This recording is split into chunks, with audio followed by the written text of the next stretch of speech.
ஈரோடு கிழக்கு தொகுதி இடைத்தேர்தலை ஒட்டி வாக்குச்சாவடிகளில் சிசிடிவி கேமரா பொருத்தும் பணிகள் எல்லாம் தீவிரமாக நடைபெற்று வருகிறது.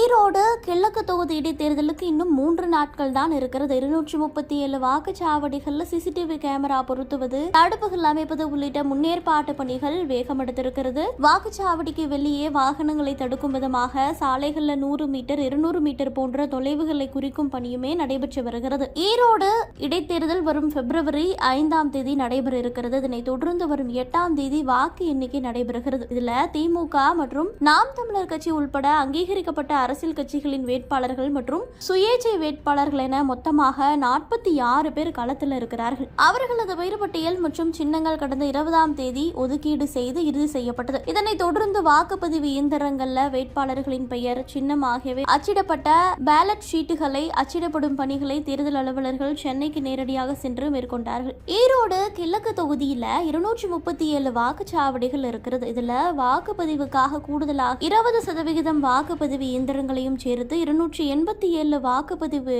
எந்திரங்கள் பயன்படுத்தப்படுகிறது.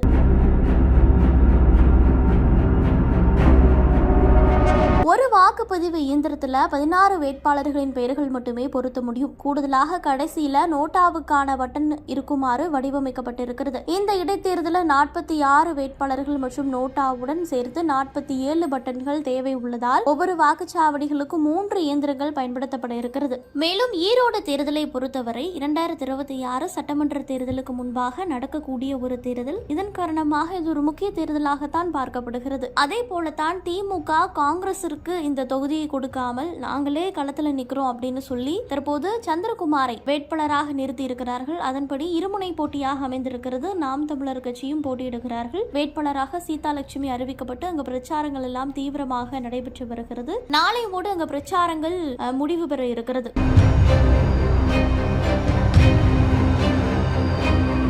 இந்த நிலையில இந்த ஒரு தேர்தல் களம் எப்படி இருக்கும் அப்படிங்கிற எதிர்பார்ப்பு அதிகமாகவே இருக்கிறது. காரணம், களத்துல 2 பெரிய பிரதான கட்சிகள் இருக்கிறது. திமுக வர்சஸ் நாம் தமிழர் அப்படின்னு களம் அமைந்திருக்கிறது. இதன் காரணமாக எந்த மாதிரியான வாக்கு வித்தியாசத்துல வெற்றி அமைய போகிறது அப்படிங்கிற ஒரு எதிர்பார்ப்பும் அதிகமாகவே இருக்கிறது. மேலும் ஈரோட்டுல இந்த மாதிரியான ஒரு களம் அமையும் அப்படின்னு யாருமே எதிர்பார்க்கல. திமுகவுக்கு எதிராக போட்டியாக நாம் தமிழர் கட்சி தனியாக களமிறங்கி இருக்கிறது. அதனால் கூட இந்த ஒரு தேர்தல் மீதான எதிர்பார்ப்பு அதிகமாகவே இருக்கிறது. மாறி மாறி திமுகவினரும் சரி நாம் தமிழரும் கட்சியினரும் சரி பிரச்சாரங்களை மேற்கொண்டு வந்தார்கள். அந்த வகையில நாளை மாலையோடு ஈரோடு கிழக்குல பிரச்சாரமானது நிறைவடைய இருக்கிறது. ஈரோடு மக்களினுடைய முடிவு என்னவாக இருக்கும் அப்படிங்கிற ஒரு கேள்வி அதிகமாகவே தற்போது எழுந்திருக்கிறது.